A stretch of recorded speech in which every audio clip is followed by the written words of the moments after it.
Hello guys, मैं हूं Amit sir. स्वागत है आपका Dinesh sir live study YouTube channel पर। और सबसे ज्यादा इंपॉर्टेंट जो ये प्रकटन है वो आ चुका है। रिपीटर एग्जाम बोले तो री एग्जाम, ओके, या केटी एग्जाम भी इसको बहुत सारे स्टूडेंट बोलते हैं। ओके, उसका और इम्प्रूवमेंट एग्जाम का अपडेट पूरे डेट्स के साथ, फीस वगैरह के साथ सब कुछ मैं बताने वाला हूँ। तो सबसे पहले देख लेते हैं ये प्रकटन। ओके, प्रकटन में एकदम सिंपल, एकदम क्लियरली मेंशन किया गया कि 7 मई से लेकर 17 मई तक आप फॉर्म भर सकते हैं, चाहे रिपीटर एग्जाम हो, केटी एग्जाम हो। ओके, रिपीटर के एग्जाम सेम होता है। ओके, जो भी सब्जेक्ट में आप फेल हो या आपको जो बेसिकली मार्कशीट उसमें लिख के आता है एलिजिबल फॉर री एग्जाम, जो भी सब्जेक्ट में 35 से कम है तो वो फॉर्म चालू हो चुका है। 7 मई से लेकर 17 मई तक आप भर सकते हो। इंप्रूवमेंट एग्जाम भी फॉर्म चालू हो चुका है, 7 मई से लेकर 17 मई तक आप भर सकते हो। उसके बाद आप 22 मई तक भर सकते हो, बट लेट फीस लगेगा 500 या उससे ज्यादा लेट फीस लग सकता है। तो वो उस चीज का आपको ध्यान रखना है और आपको ये दौरान बीच में फॉर्म भर लेना है। अब बहुत सारे स्टूडेंट का डाउट होगा कि सर मैं तो रिवोल्यूशन के लिए डालने वाला हूँ, मैं फोटोकॉपी के लिए डालने वाला हूँ, रीचेकिंग के लिए डालने वाला हूँ। देखो, वो डालने वाली वो एक अलग प्रक्रिया है, करेक्ट। उसमें भी क्या होता है कि भाई 15-20 दिन में, 15 दिन मोस्टली लगते हैं आपके फोटोकॉपी से, आप ईमेल के द्वारा मंगाते हो या डाक के द्वारा, पोस्ट के द्वारा, ठीक है। तो एक लंबी प्रोसेस है वो, बट उसके लिए आप इसको मत बोलते ना वेटिंग में डालो। ओके, अगर आप रिपीटर हो और समझ लो रिवोल्यूशन में या रीचेकिंग में मार्क्स नहीं बढ़ा, तो फिर आप क्या करोगे? बराबर, इंप्रूवमेंट करना है, रिपीटर एग्जाम फॉर्म भरना है, अभी से भर के रखो। देखो, एक बार समझ लो रिवोल्यूशन में, रीचेकिंग में अगर मार्क्स आपका बढ़ता है, वेरिफिकेशन ऑफ मार्क्स में मार्क्स बढ़ता है, तो अच्छी बात है, मार्क्स बढ़ जाएगा तो ये एग्जाम देने मत जाना। बट अगर नहीं बढ़ा तो आपके पास बाद में कोई ऑप्शन नहीं रहेगा। इसीलिए जो भी है, देखो, रिपीटर एग्जाम का अप्रोक्सीमेटली 540 रुपीज लगता है पर सब्जेक्ट का। ओके, री एग्जाम का। और जो 1200 रुपए के आसपास लगता है इंप्रूवमेंट एग्जाम का, ऑल सब्जेक्ट का। ठीक है, तो पैसे जाए तो जाए, बट ये फॉर्म भर के रखो ताकि आपको ऐसा ना लगे कि बाद में ऑप्शन नहीं मिलेगा। तो समझा रहे, तो ये फॉर्म भर के आप रख सकते हैं। ठीक है, दूसरी बात, ये फॉर्म कहां भरना रहेगा? तो कॉलेज के लॉगिन के द्वारा ये भरा जाएगा, महाराष्ट्र वेबसाइट के पोर्टल पे। तो कॉलेज में आपको जाना है, कॉलेज वाले भरेंगे ये। तो आपको जो भी फीस देना है कॉलेज में देना है, जो भी फॉर्म भरना है कॉलेज में भरना है, जो भी प्रक्रिया करेंगे वो कॉलेज वाले करेंगे।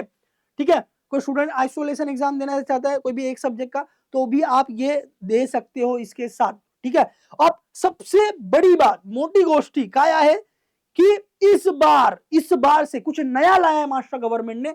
बहुत देखा है गवर्नमेंट ने कि भाई एलिजिबिलिटी क्राइटेरिया होता है नीट का, जेई का, सीटी का, करेक्ट।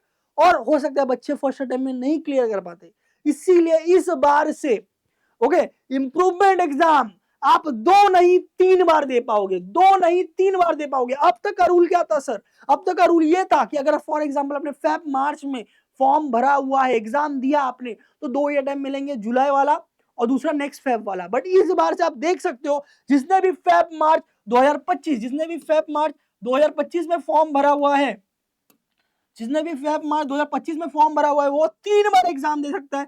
जून जुलाई 2025, फेब मार्च 2026 और जून जुलाई 2026, मतलब टोटल 3 बार जो है वो बेसिकली फॉर्म भर सकते हैं। 3 बार फॉर्म भर सकते हैं इंप्रूवमेंट एग्जाम का, और 3 बार इंप्रूवमेंट एग्जाम दे सकते हैं। अब 3 बार में तो अच्छा स्कोर आ ही जाएगा ना गाइस। ओके, तो that is the thing guys. तो यहां पर आप देख सकते हो कि फर्स्ट, सेकंड, थर्ड एकदम क्लियरली मेंशन है प्रकटन में, सर्कुलर में, कि इस बार से 3 बार इंप्रूवमेंट एग्जाम दे सकते हैं। ओके, ठीक है। दूसरी बात ये तो हो गया। अब इसके अलावा चार्जेस क्या लगेंगे, चार्जेस की बात कर लेते हैं। ओके, तो चार्जेस की बात कर लेंगे। यहाँ पर देखो, साइंस हो, आर्ट्स हो, कॉमर्स हो, एमसीबीसी हो, कुछ भी हो, अगर रिपीटर एग्जाम है, री एग्जाम है किसी सब्जेक्ट का, केटी एग्जाम है, ये सब एक ही होता है। ओके, अलग अलग नाम बच्चे यूज करते हैं। कहीं एक सब्जेक्ट में फेल हो गए, 35 से कम मार्क्स है, उसको केटी भी बोला जाता है, रिपीटर एग्जाम भी बोला जाता है। ओके, और रिपीटर एग्जाम का शॉर्ट फॉर्म है री एग्जाम, ठीक है, वो भी बोला जाता है। तो यहाँ पर आप देख सकते हैं पर सब्जेक्ट अप्रोक्सीमेटली 540 रुपीज लगता है, 540 रुपीज पर सब्जेक्ट लगता है। ओके, और कोई अगर इंप्रूवमेंट वाला है तो 1110 प्लस 100 रुपए, 1210 रुपए के आसपास जो है ये अप्रोक्सीमेटली गवर्नमेंट का चार्ज है। उसके एडिशनल चार्जेस भी हो सकते हैं कॉलेजेस के, ओके, ये प्रक्रिया करने के लिए। तो ये ऑल सब्जेक्ट का होता है, और नीचे मैं एक्सप्लेन करूंगा आपको। ओके, मैं ये पूरा गवर्नमेंट का सब कुछ पीडीएफ वगैरह है। तो यहाँ पर देखिए एकदम क्लियरली मेंशन किया गया है, रिपीटर को ये सारे चार्जेस लगेंगे। ओके, आइसोलेशन एग्जाम क्या होता है? देखो, फॉर एग्जांपल अभी आपने पीसीएम आईटी वगैरह दिया, बराबर, और आपको ऐसा लगा कि नहीं अभी मुझे मेडिकल में जाना है, नीट में, बट मेरे को बायोलॉजी था ही नहीं 12th में, तो मैं क्या करूं? तो आप सिर्फ एक सब्जेक्ट का अलग से एग्जाम दे सकते हो, आइसोलेशन बायोलॉजी। आइसोलेशन बायोलॉजी का ये जो भी चार्जेस है, ओके 540 और एडिशनल चार्ज वो भर के आप सिर्फ बायोलॉजी का एग्जाम दे सकते हो और वो स्कोर आप नेक्स्ट ईयर यूज कर सकते हो नीट एग्जाम के साथ, ओके आपके एलिजिबिलिटी के लिए, और मेडिकल में जा सकते हो। उल्टा भी हो सकता है, कोई अगर समझ लो मेडिकल वाला स्टूडेंट है, पीसीबी पढ़ाई कर रहा था, उसको मैथ्स नहीं था, ओके उसको मैथ्स नहीं था करिकुलम में, ओके अब वो मैथ्स करना चाहता है, इंजीनियरिंग की तरफ जाना चाहता है, तो वो मैथ्स का आइसोलेशन एग्जाम फॉर्म भर सकता है, आइसोलेशन एग्जाम दे सकता है और फिर मैथ्स का मार्कशीट आएगा अलग से, ओके और बाकी जो मार्कशीट उसके पास है दोनों मिला के वो इंजीनियरिंग के लिए जा सकता है, इंजीनियरिंग का एलिजिबिलिटी पूरा करके। तो ये होता है आइसोलेशन। रिपीटर मैंने बता दिया, आइसोलेशन मैंने बता दिया। अब क्लास इंप्रूवमेंट, ये मैंने एक सब्जेक्ट का बताया गाइस, ये 540 प्लस जो भी चार्जेस है 600 700 जो भी होंगे, ये एक सब्जेक्ट का फीस है, एक सब्जेक्ट का। जितने सब्जेक्ट आपको खीटी लगे, जितने सब्जेक्ट आप एग्जाम दोगे उतना सब्जेक्ट मल्टीप्लाई कर देना, ठीक है। अब क्लास इंप्रूवमेंट की बात करते हैं। क्लास इंप्रूवमेंट में कैसा है कि भाई अभी मेरे को सब सब्जेक्ट का एग्जाम देना है, तो आप सब सब्जेक्ट का एग्जाम दे सकते हो, सब सब्जेक्ट का एग्जाम दे सकते हो इंप्रूवमेंट में। और इंप्रूवमेंट में सब सब्जेक्ट का एग्जाम ही होता है। बहुत सारे स्टूडेंट ने बोला कि अरे सर गूगल में मैंने सर्च किया, 2-3 सब्जेक्ट का दे सकते हैं, ऐसा नहीं है। Google is a search engine optimisation, समझ रहे हो उसको क्या करना है, काम क्या होता है उसका एसईओ इंजन का, कि भाई आप जो भी सर्च कर रहे हो उससे रिलेटेड जो भी ब्लॉग्स वगैरह है, जो भी वेबसाइट है वो ला के देना। अब ब्लॉग्स वाले कुछ भी डाल देते, आपको वो विश्वास नहीं करना है गवर्नमेंट ने क्या डाला है, गवर्नमेंट के सर्कुलर में, गवर्नमेंट के वेबसाइट पे क्या है। तो इंप्रूवमेंट एग्जाम ऑल सब्जेक्ट्स का होता है, ओके ऑल सब्जेक्ट का आपको एग्जाम देना पड़ता है रिटर्न। ऑल सब्जेक्ट के जो भी प्रैक्टिकल्स होते हैं प्रैक्टिकल्स भी देने पड़ेंगे, ओके। और जो रही जर्नल वगैरह की बात, तो अगर आपके पास पुराना जर्नल है वो दिखा सकते हो, ओके यूज कर सकते हो। अगर वो नहीं है तो नया भी बनाना पड़ सकता है, तो पुराना वाला भी अगर कॉलेज में सबमिट है तो वो रिटर्न ले लो, ऐसा आप कर सकते हो। तो 1070 रुपए प्लस ये जो भी चार्जेस है, ये मिला के आपका टोटल इंप्रूवमेंट एग्जाम के चार्जेस होते हैं, ठीक है। तो ये पूरे ऑल सब्जेक्ट के इंप्रूवमेंट एग्जाम का चार्ज है, ठीक है चार्जेस है। तो ये हो गया।